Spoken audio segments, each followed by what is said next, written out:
안녕하세요. 주식시마론 권미란입니다. 나이가 들수록 근력의 중요성이 커지는데요. 요즘 시장을 봐도 참 이 투자의 근력이 잘 형성되어 있으면 좋겠다는 생각이 좀 듭니다. 우리 몸에도 근력이 정말 필요한데요. 운동만 한다고 근육이 생기지가 않습니다. 휴식, 운동, 영양 이 세 가지가 근육 성장의 3대 요소라고 하는데요. 우리가 휴식을 좀 잘못 알고 있는 경우가 많습니다. 소파에 앉아서 과음을 하거나 TV를 보면 진정한 의미의 휴식이 아니라고 합니다. 혈류 흐름이 원활해지게 해주는 게 이게 바로 휴식의 본질이라고 하는데요.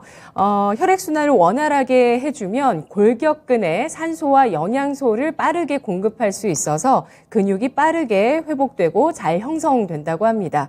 쉬면서 몸이 좋아지고 근력을 만들어줄 수 있는 방법 4가지가 있는데요. 첫 번째는 먼저 낮은 강도의 유산소 운동입니다. 20분에서 40분 정도 걷거나 가볍게 뛰어주면 좋다고 하고요. 두 번째는 마사지 하기입니다. 마사지는 뭉친 근육에 힘을 가해서 정체된 혈액의 흐름을 원활하게 해주는 데 도움을 주고 또 노폐물을 배출시켜주는 역할을 한다고 하는데요. 직접 손으로 주물러 주거나 폼 롤러로 근육이나 근막을 잘 마사지해주면 정말 좋다고 합니다. 세 번째는 낮잠 자기. 하루 종일 누워있는 것보다 낮에 딱 30분 정도 눈을 붙이는 게 이 에너지 복원에 큰 도움을 준다고 하고요. 마지막으로 깊은 호흡하기. 복식 호흡이나 흉곽 호흡을 해서 폐에 직접적으로 공기를 아주 많이 넣고 아주 많이 빼는 겁니다. 숨을 길게 들이마시고 길게 내쉬는 이런 연습을 하게 되면 안정감을 주고 지친 몸과 마음을 회복시켜 준다고 하는데요. 우리 일상생활 속에서 이렇게 30분 정도 걷기, 마사지, 낮잠 자기, 그리고 깊은 호흡하기 잊지 말고 꼭 습관화 해보시면 좋을 것 같습니다. 자, 오늘은 또 시장 흐름 어떨지 오늘 장을 이해할 수 있는 2가지 주제 알아볼까요? 오늘의 첫 번째 주제입니다. 중국 봉쇄 리스크 경기 전망은? 메리츠증권의 이희권 지점장 만나보겠습니다. 안녕하십니까? 네, 안녕하세요. 네, 시장 많은 악재를 반영했다고는 하지만 어느 하나 부담을 완전히 해소하지는 못한 것 같습니다. 지금 장에 이런 질문을 좀 드리고 싶어요. 손해보지 않고 투자할 수 있는 방법 있을까요? 없겠죠. 왜냐하면 투자는 싸게 사서 비싸게 팔아야 되는 거잖아요. 가격이 계속 상수가 되어 있으면 투자를 하는 의미가 없겠죠. 가격이 변수기 때문에 투자를 하는 건데 싸게 사서 비싸게 판다는 것은 누군가는 비싸게 사주고 싸게 팔아야지만 된다는 건데 모두가 싸게 사서 비싸게 판다면 그건 투자가 되지 않겠죠. 그러니까 로우 리스크, 로우 리턴, 하이 리스크, 하이 리턴은 있겠지만 손실 없는 투자 방법은 없을 것 같습니다. 네. 그럼 손해를 각오하고 우리가 투자를 해야 되는 건가요? 그럼요. 네. 언제 수익 보는 거죠? 워렌 버핏이 그런 얘기 하죠. 자신과의 싸움이라고. 네. 수익은 내가 수익률 게임 나가는 거 아니면 굳이 시장과 싸울 필요 없고 다른 사람과 싸울 필요 없고 제 자신과 싸워야겠죠. 요즘에 왜 주식이 잘 안 되시나 보세요? 요즘 네. 많이들 고민이시잖아요. 저는 잘 버티고 있습니다. 네. 펀드도 계속 매달 넣고요.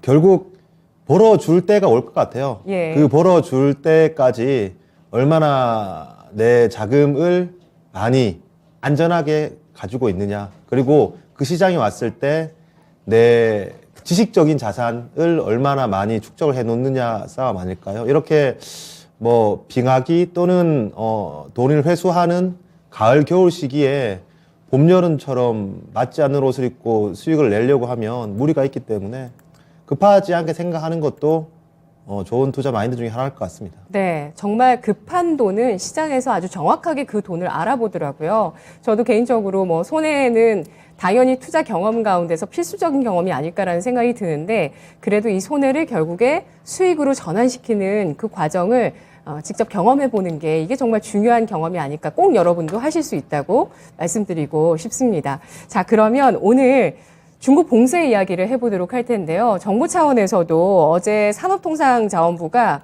긴급 수출입 상황 점검 회의를 열었다고 합니다. 여기에서 우크라이나 전쟁과 중국의 봉쇄 사태가 길어지게 되면 우리나라 수출입에 영향이 클 것이다라는 점에 대해서 또 집중적인 논의를 했다고 하는데요. 중국 봉쇄 이슈가 우리나라 경제에 미치는 영향이 크거든요. 이 이슈 완화됐을까요?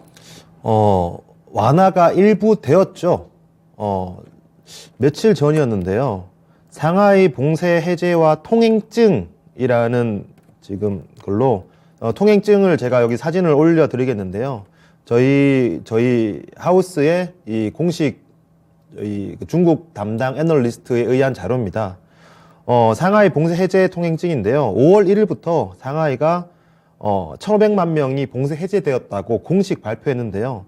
근데 여기 현지인께서 보내준 통행증에 의하면 완전 해제라고 생각하기보다는 가구당 한 명이 5월 7일까지 2번 나갈 수 있고 행선지가 슈퍼마켓 그리고 약국 이렇게 정해져 있거든요. 때문에 이게 전반적인 해제 그리고 향후에 시간적으로 더 그 봉쇄가 없이 해제가 이어질 것인가에 대해서 의문심을 조금 가지게 하는 부분이고요.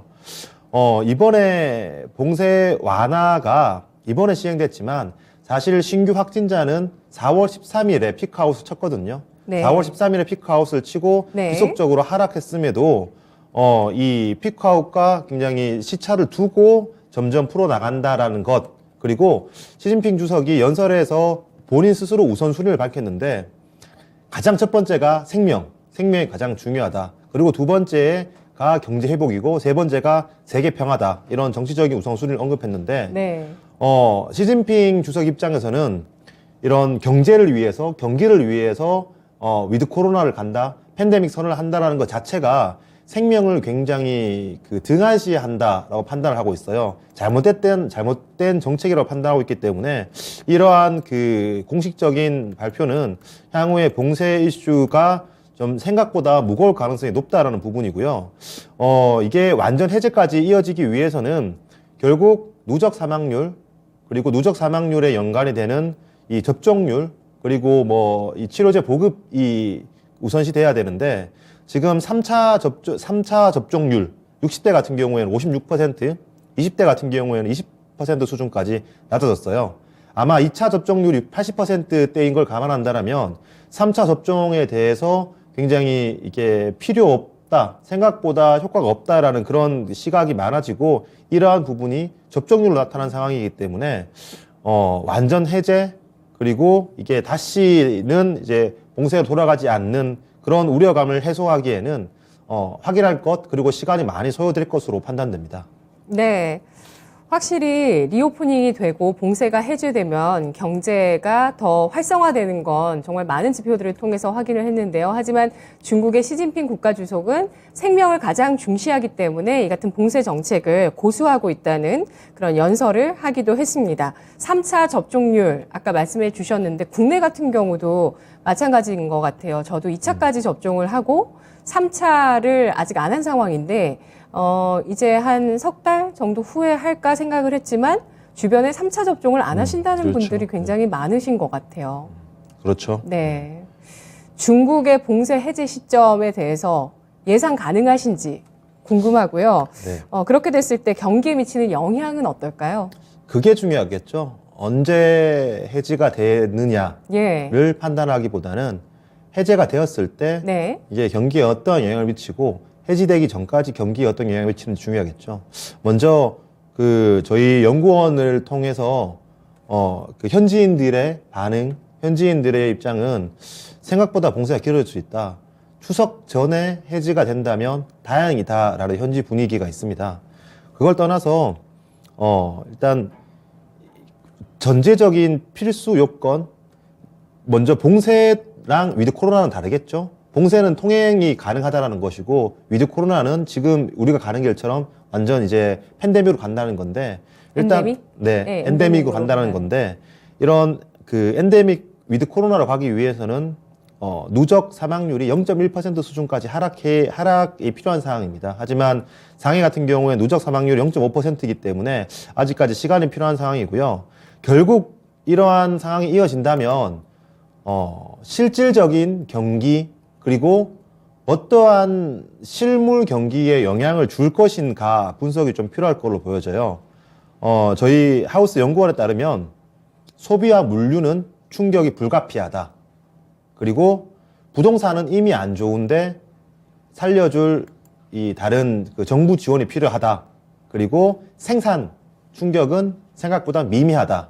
이렇게 그 언급을 주셨는데 관련된 자료에 대해서 말씀드리자면 먼저 소비 같은 경우에 지금 중국인들 가계 조사 중에 저축 비중이 55%까지 상승을 했습니다. 내가 돈이 생기면 이 돈 중에 55%는 저축을 하겠다라고 설문에 답한 건데요.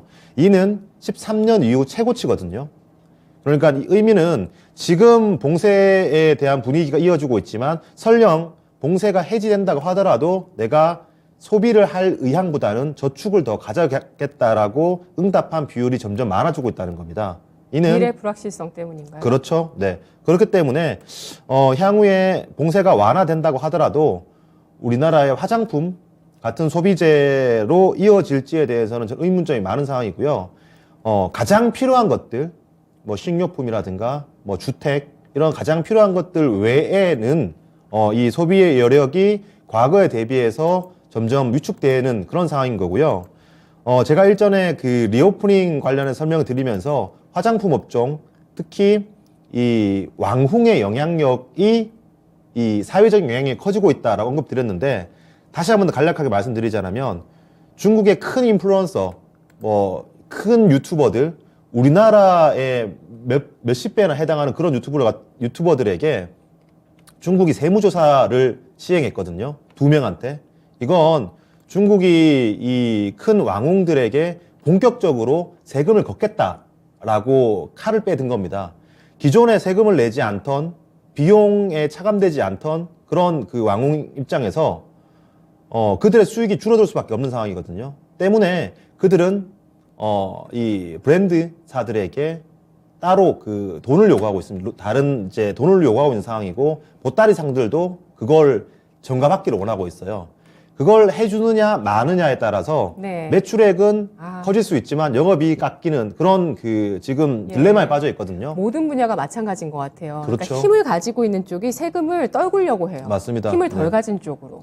그래서 중요한 건 소비자를 얼마나 확보하고 있느냐. 예. 만약 브랜드 파워가 정말 확실한 경우 우리가 아무리 가격을 올리더라도 너희는 살 거야 라는 명품들 그리고 하이 포지션을 가지고 있는 그런 브랜드 같은 경우에 그래 너희가 어떻게 하든 우리는 가격을 올릴 거야 더 사거든요. 그런 포지션들은 크게 상관이 없습니다. 테슬라도 마찬가지겠죠. 네. 하지만 우리나라 화장품 브랜드가 꽤 오래되기도 했고 신생 브랜드는 이미 로컬 브랜드에게 밀리고 중저가 또는 중상위 브랜드인데 이게 프랑스 화장품 업체 또는 명품 화장품 업체들을 대비해서 포지션이 굉장히 약하기 때문에 소비자들에게도 외면을 받고 있고 또한 왕홍이 없다라면 매출액이 올릴 수 없고 보따리상이 없다라 매출이 올릴 수 없기 때문에 굉장히 좀 이 난관에 부딪혀있는 상황인데 얼마 전에 아모레퍼시픽 같은 경우에는 매출액은 거의 컨센 비슷하게 나왔는데 영업이익이 서프라이즈가 나왔습니다. 그런데 LG생활건강 같은 경우에는 아모레퍼시픽과 다른 전략을 취하고 있거든요. 아직 실적 발표를 안 했는데 개인적으로 추정컨대 이 아모레퍼시픽과는 조금 이익 구조가 다르게 나오지 않을까. 아모레퍼시픽은 어닝 서프라이즈가 나왔지만 LG생활건강은 만약 이 직격탄이 그대로 1분기에 누적됐다라면 실적 쇼크가 일지 않을까라고 생각해 보고요. 이번 구간이 저는 쉽게 해소되기는 어려울 것 같습니다. 왜냐하면 한번 약해진 브랜드 파워는 쉽게 네. 돌아서기 힘들기 때문에 이는 주가가 많이 빠졌기 때문에 기술적 반등은 될 수 있지만 추세적인 브랜드 회복은 조금 어렵다. 게다가 전방이라고 볼 수 있는 소비가 여력이 낮아진다는 것 자체가 이 한계로 지정될 수밖에 없다라고 언급드리겠고요. 지점장님께서는 그럼 아모레퍼시픽이 브랜드 관리를 더 잘한다고 보시나요? 아니죠. 아모레퍼시픽이나 네. LG생활건강이랑 마찬가지인데 예. 이 왕웅의 또는 보따리상의 그런 요구를 네. 국내 업체들이 들어준 업체가 있고 안 들어준 업체가 있는데 네네. 들어준 업체들 같은 경우에는 매출액은 커지겠지만 영업이익은 적겠죠. 그리고 그걸 차단한 업체 같은 경우에는 매출액은 그만큼 축소되겠지만 영업이익은 그만큼 과거 영업이익을 지킬 수 있겠죠. 그런 차이기 때문에 사실 국내 아모레퍼시픽이나 LG생활건강 국내 업체들의 포지션은 해외 업체들에 비해서 낮을 수밖에 없어요. 때문에 저는 아모레퍼시픽이나 LG생활건강이나 아직은 저가 매수할 때가 아니다. 그리고 네. 뭐 일각에서 아모레퍼시픽이 어닝 서프라이즈가 나왔기 때문에 LG생활건강도 사자 이런 분위기가 있는데 저는 오히려 반대의 입장인 화장품 의견에 대해서 반대 입장이라는 걸 말씀드리겠고요. 오히려 둘 다 팔자 쪽에 가까우시네요. 네. 네. 뭐 이를 타개하기 위해서 중국과 같은 시장을 개척한다면 모르겠지만 당장은 중국 소비 여력이 줄어드는 것 자체가 부담이 될 수밖에 없습니다. 네. 다음으로 넘어가서 소비도 좀 충격이 있을 수밖에 없고요. 저는 이 경기에 더 영향을 줄 수 있는 부분은 물류라고 생각돼요. 물류.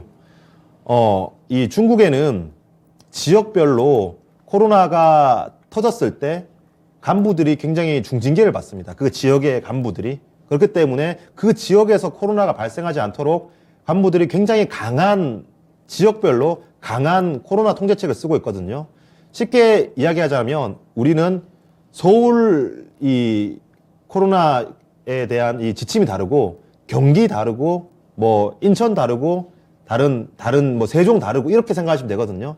각 이 통행과 이런 그 요건이 굉장히 다릅니다. 그러면 물류 입장에서 이 지역에 넘어가야 되는데 이 지역까지는 이런 지침을 지키다가 저 지역에 넘어가면 다른 지침을 지켜야 되기 때문에 물류가 지금 굉장히 이 힘든 상황이거든요. 정체가 돼 있겠어요? 그렇죠. 게다가 이 지역에서 코로나가 터지면 안 되기 때문에 네. 넘어오는 것들에 대해서 혹시나 이제 간부들 같은 경우에는 본인의 위치가 중요하기 때문에 새로운 유입자들에 의한 코로나 확대를 굉장히 두려워하고 있습니다. 이게 물류 차질로 이어지고 있는 상황이기 때문에 물류 차질은 전반적인 이 중국 로컬의 물류 차질뿐만 아니라 글로벌 물류 차질도 좀 지연될 수밖에 없는 상황이고요. 다만 생산은 원활하게 가동되고 있습니다.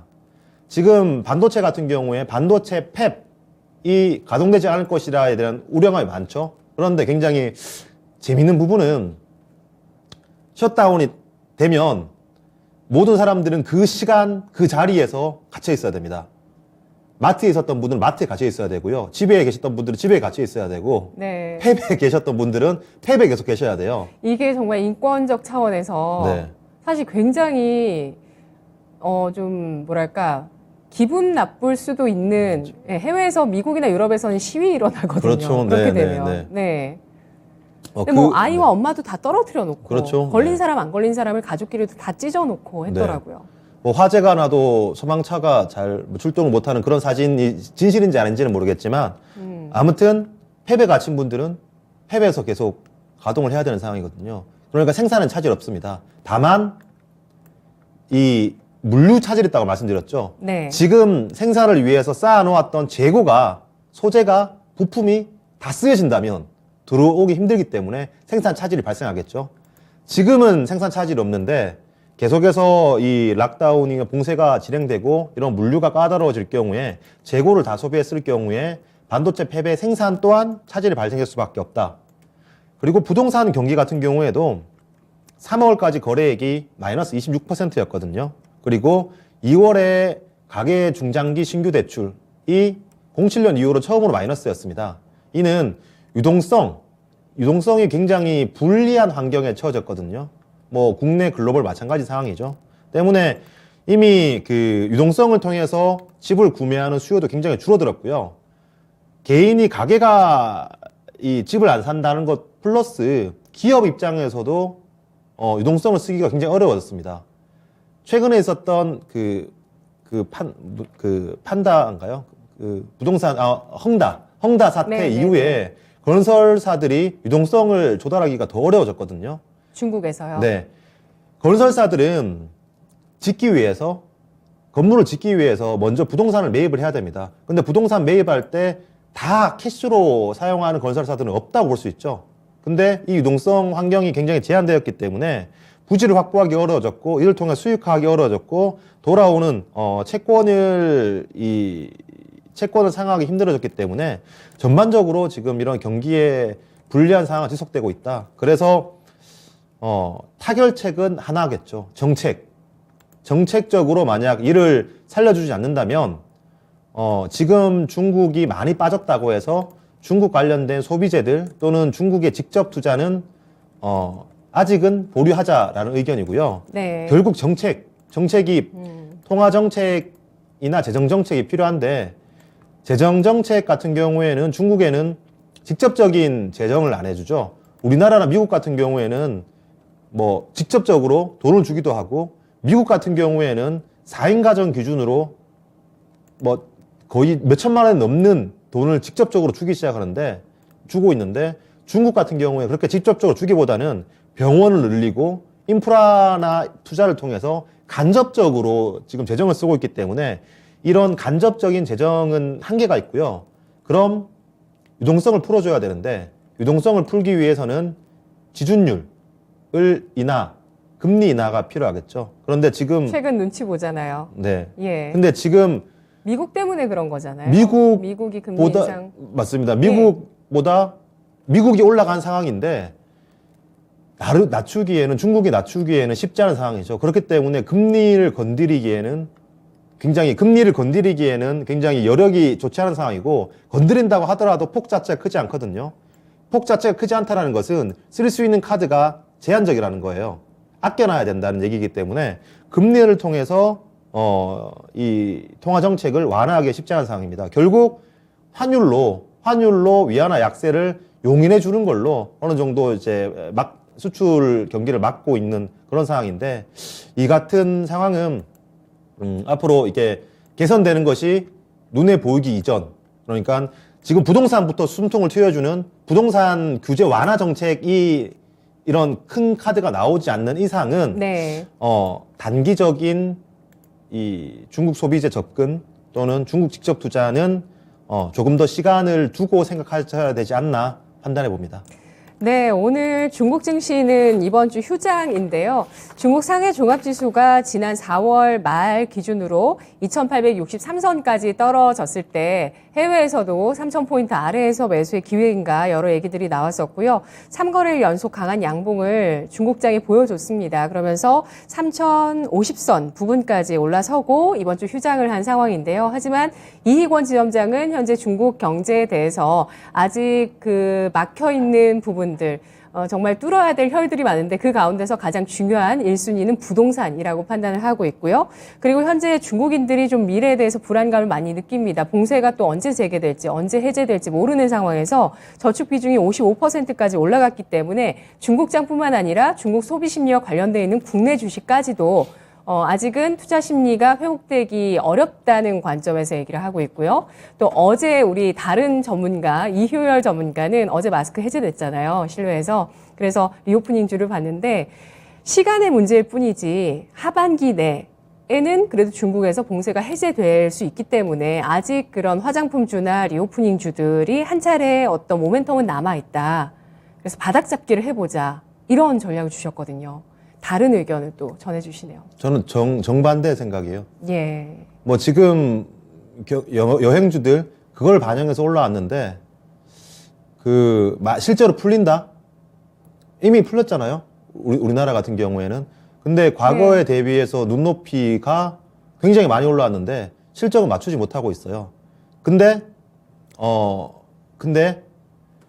이 실적을 못 맞추는데 밸류에이션 더 주기 위해서는 어려운 기간 동안 살아남은 그런 생존하는 업체들의 이 MS가 높아지는 그런 현상이 발생된다면 과거에 대비해서 이익 체력이 높지 않더라도 더 밸류에이션 줄 수 있거든요. 그런데 최근에 우리 홈쇼핑에서 관광 상품들 막 나올 때 그 MS를 보면 똑같습니다.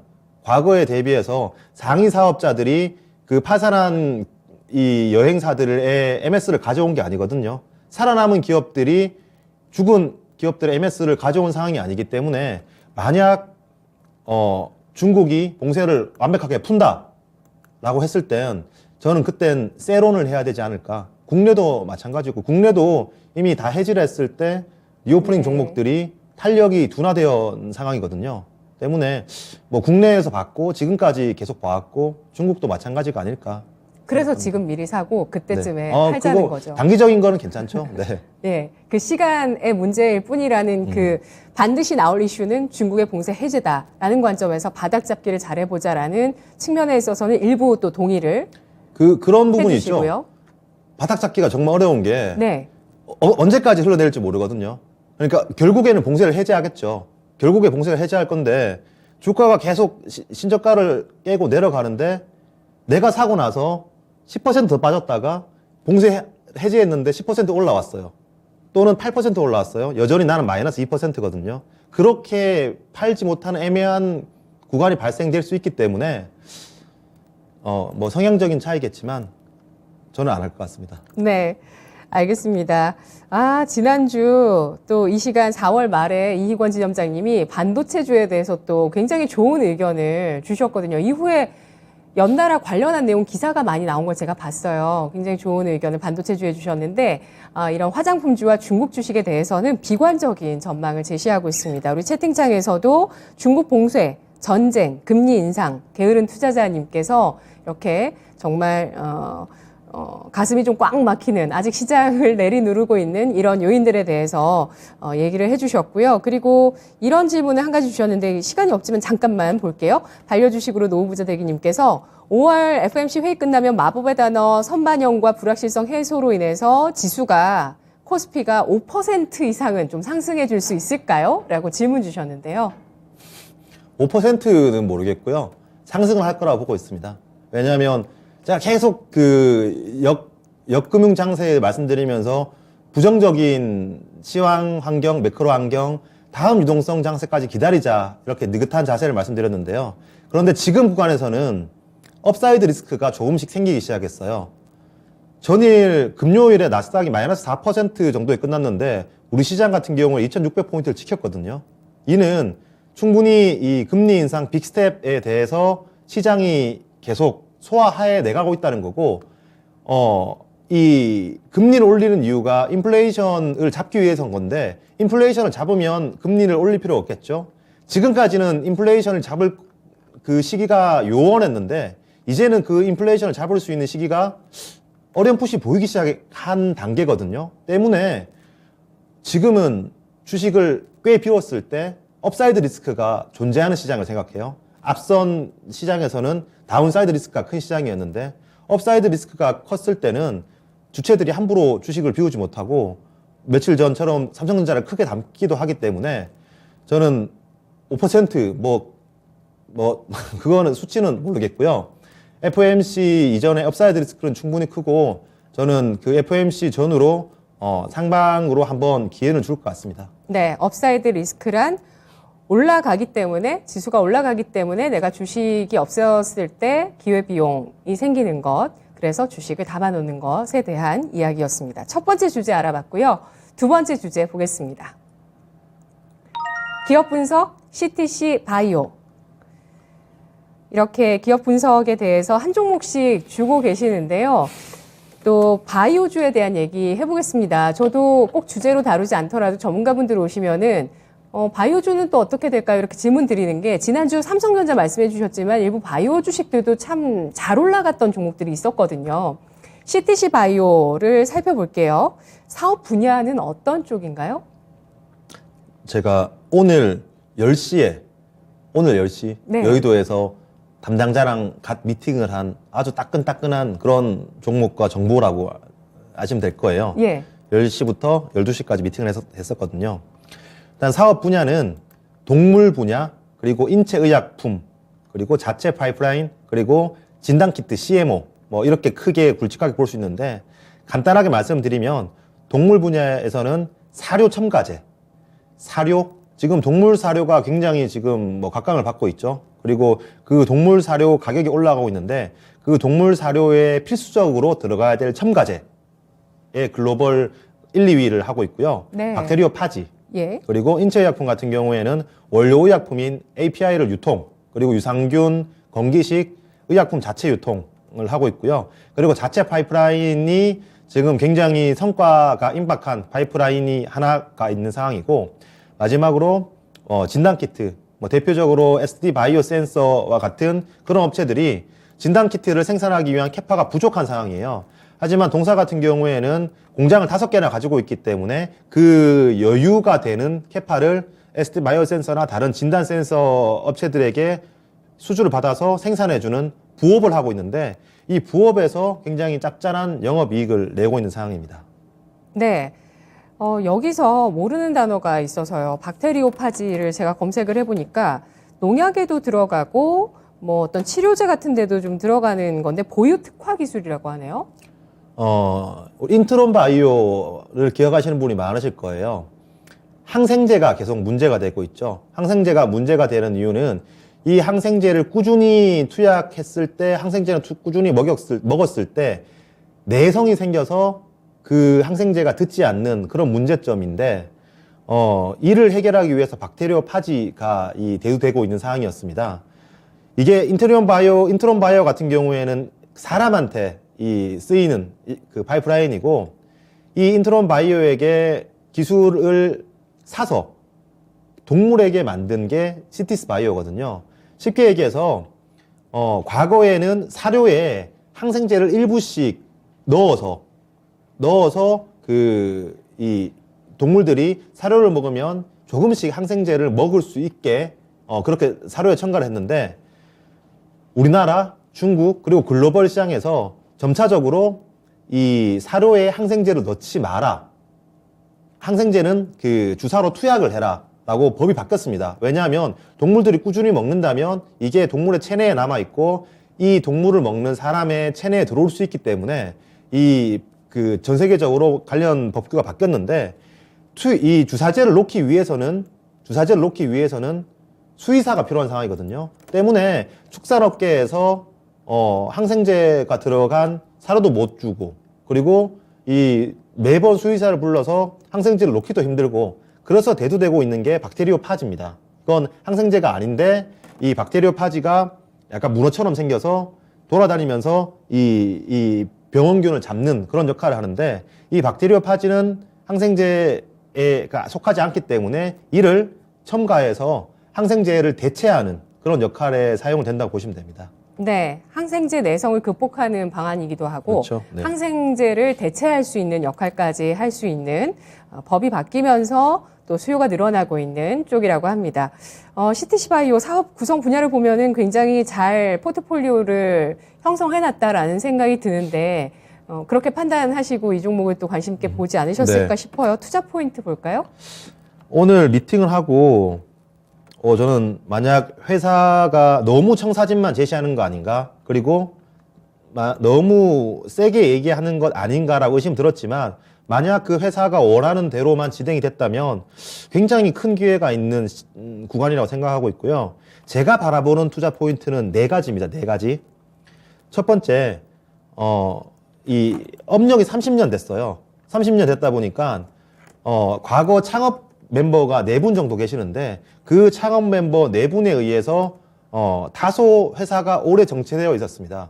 쉽게 생각해서 이런 그 사료 첨가제 부분에서 국내에서는 절대적인 위치를 차지하고 있는데, 이거를 바로 직판하면 되지 굳이 판매점을 두는 그런 약간 비효율적을 뒀는데, 이번에 경영진이 전체 다 교체가 됐습니다.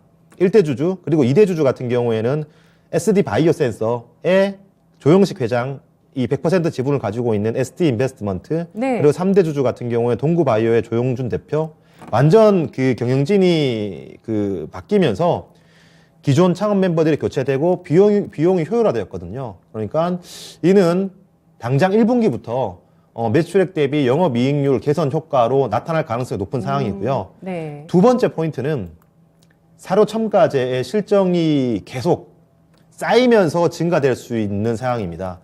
일단 사료 첨가제 같은 경우에 이 사료라고 하면 옥수수라든가 곡물 이러한 그 사료가 있는데, 이 가축들이 이 사료를 먹을 때 조금 더 소화를 잘 시킬 수 있도록, 또는 에너지 효율을 높일 수 있도록 첨가하는 게 사료 첨가제거든요.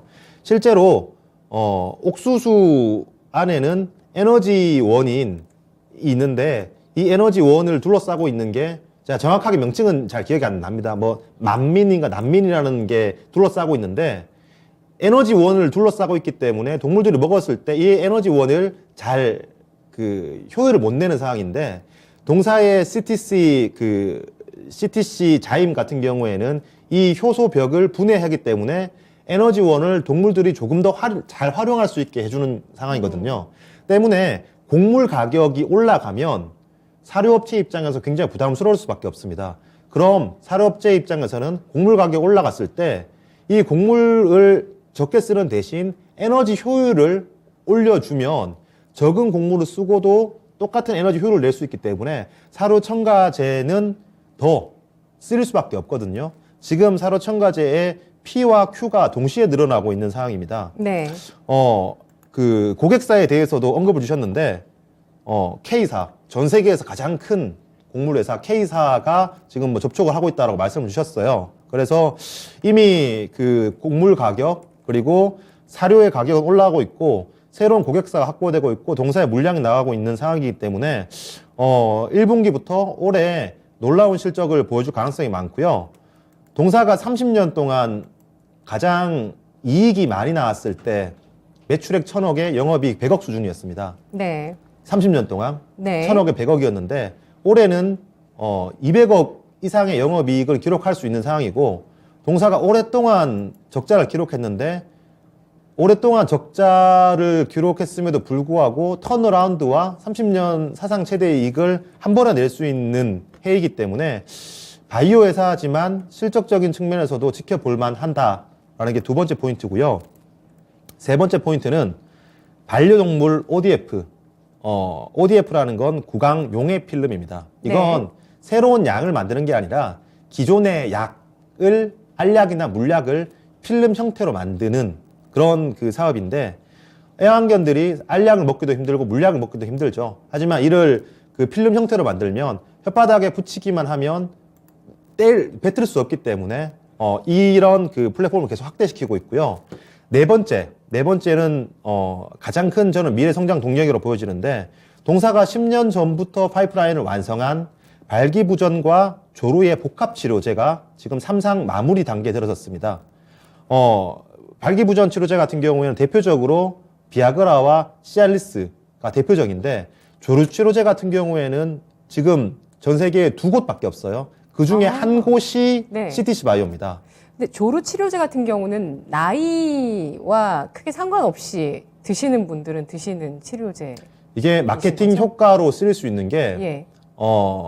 이 회사의 그 입장에 따르면 본인이 나이와 상관없이 조루가 있으시더라도 약국이나 병원에 가서 조루 치료제를 주세요라고 하기보다는 발기부전 치료제를 주세요라고 하는 분들도 많고요. 그리고 조루 치료제를 돌라고 했을 때 이 처방 그 의사들이나 처방전이 제대로 된 약이 없기 때문에 발기부전 치료제를 주는 케이스가 굉장히 많습니다. 야, 전 세계 치료제 2개인 거는 진짜 처음 하는 사실이네요. 네. 그런데 동사가 준비하고 있는 건 발기부전 치료제와 조류 치료제 새로운 걸 만들어내는 것이 아니라 이 둘을 복합 치료제로 만든 것이 더 잘 팔리겠는데요.